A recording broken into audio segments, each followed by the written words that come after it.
આપણી આસપાસ રહેલા પદાર્થોને આપણે આપણી આંખ દ્વારા કેવી રીતે જોઈ શકીએ છીએ? અંધારામાં પદાર્થો કેમ દેખાતા નથી? પદાર્થને જોવા માટે આંખ ઉપરાંત પ્રકાશનો સ્ત્રોત પણ જરૂરી છે. દિવસ દરમિયાન સૂર્ય જે પ્રકાશ ઉત્પન્ન કરે છે તે પ્રકાશનો સ્ત્રોત છે. રાત્રિના સમયમાં દીવો, મીણબત્તી, ચંદ્ર તેમજ ટોર્ચનો બલ્બ વગેરે પ્રકાશના સ્ત્રોત તરીકે વર્તે છે.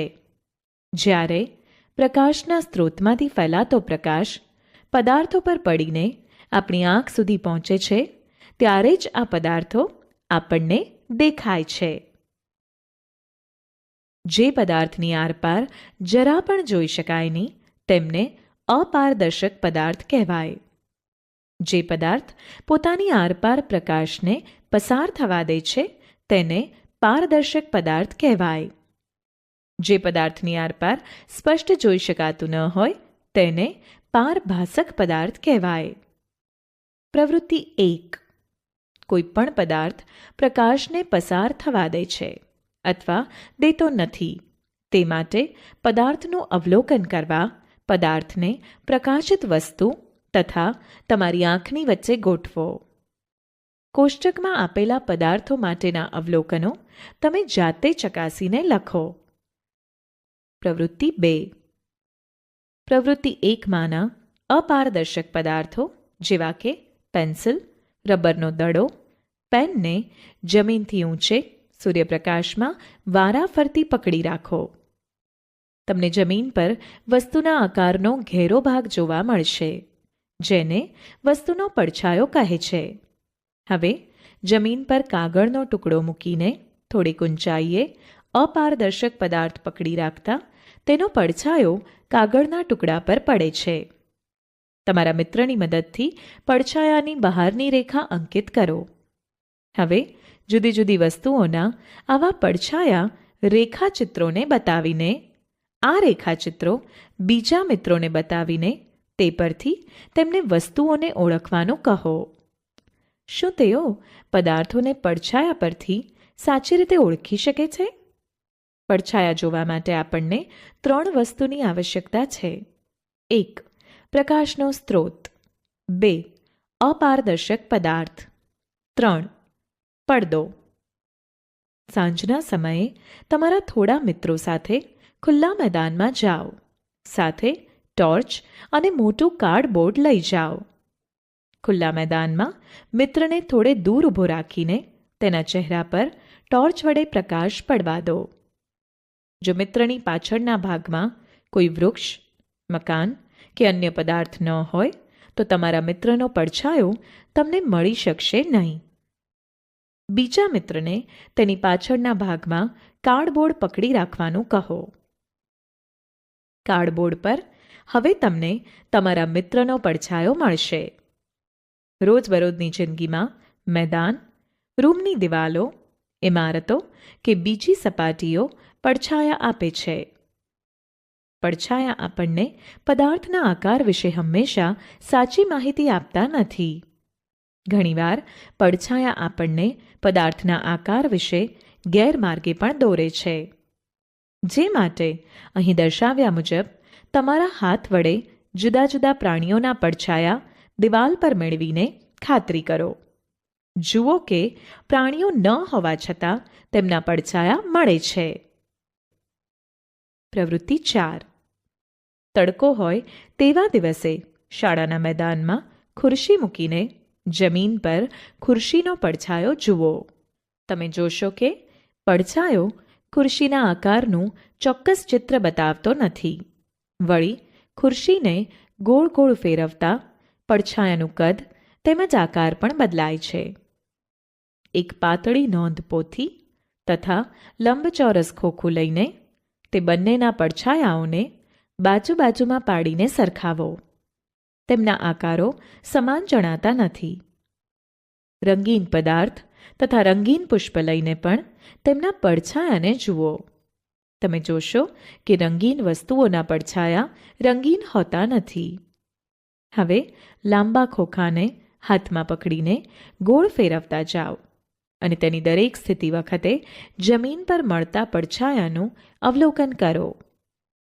ખોખાની ટૂંકી બાજુ સૂર્યની સામે હોય ત્યારે પડછાયો ટૂંકો અને લાંબી બાજુ સૂર્યની સામે હોય ત્યારે પડછાયો લાંબો મળે છે. બરાબર ને? પિનહોલ કેમેરાને પકડીને નાના ખોખાની ખુલ્લી બાજુમાંથી જુઓ. તમે તમારું માથું અને પિનહોલ કેમેરાને ઢાંકવા માટે કાળા કાપડનો ઉપયોગ કરી શકો છો. હવે થોડા અંતરે રહેલા પદાર્થો જેમ કે વૃક્ષ કે ઇમારતને પિનહોલ કેમેરામાંથી જોવાની કોશિશ કરો. એ ખાતરી કરો કે જે પદાર્થને તમારે પિનહોલ કેમેરામાંથી જોવાની ઈચ્છા હોય તે તેજસ્વી સૂર્યપ્રકાશમાં હોવા જોઈએ. જ્યાં સુધી બીજા છેડે લગાવેલા ટ્રેસિંગ પેપર પર ચિત્ર જોવા ન મળે ત્યાં સુધી નાના ખોખાને આગળ કે પાછળ તરફ ખસેડો. શું પડછાયા કરતાં આ પિનહોલના પ્રતિબિંબો જુદા છે? તમારા પિનહોલ કેમેરા વડે તેજસ્વી સૂર્યપ્રકાશમાં ફરતા વાહનો કે રોડ તરફ જતા લોકોને જુઓ. જુઓ કે કેમેરામાં ટ્રેસિંગ પેપર પર દેખાતા પ્રતિબિંબ રંગીન હોય છે અને ઉલટા દેખાય છે. ચાલો પિનહોલ કેમેરા વડે આપણે સૂર્યનું પ્રતિબિંબ જોઈએ.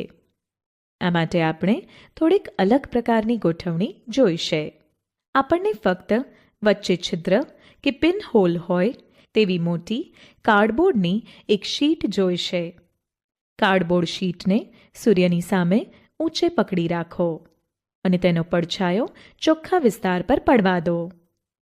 શું તમને કાર્ડબોર્ડ શીટના પડછાયાની મધ્યમાં સૂર્યનું પ્રતિબિંબ દેખાય છે? જ્યારે તમારા સ્થળ પરથી ગ્રહણ દેખાવાનું હોય ત્યારે સૂર્યના આવા પિનહોલવાળા પ્રતિબિંબ જુઓ.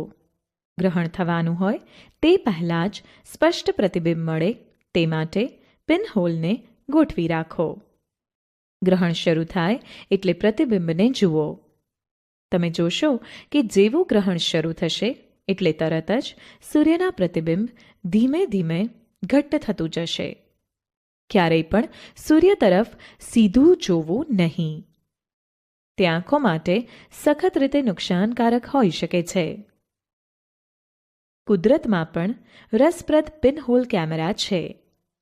જ્યારે આપણે પુષ્કળ પર્ણોવાળા વૃક્ષ નીચેથી પસાર થઈએ છીએ ત્યારે આપણને તેની નીચે સૂર્યપ્રકાશના નાના ચાંદરણા જોઈએ છીએ. આ વર્તુળાકાર પ્રતિબિંબો હકીકતમાં તો સૂર્યના પિનહોલ પ્રતિબિંબ છે.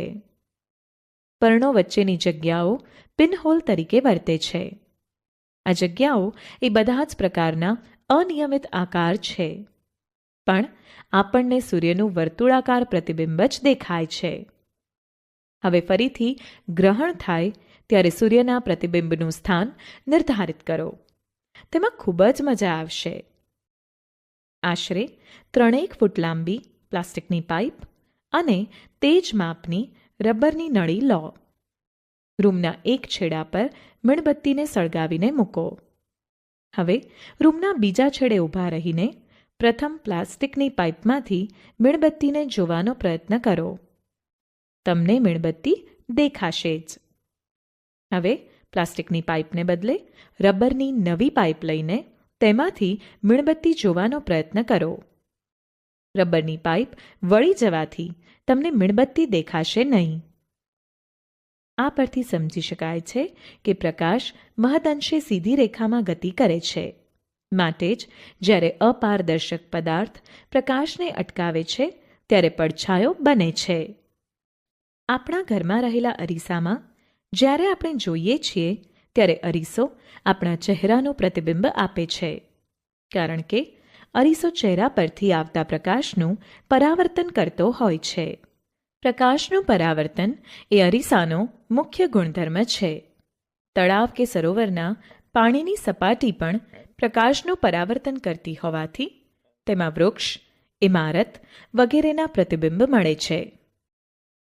અંધારા ઓરડામાં તમારા 2 મિત્રો તથા ટોર્ચ અને અરીસાને લઈને જાઓ.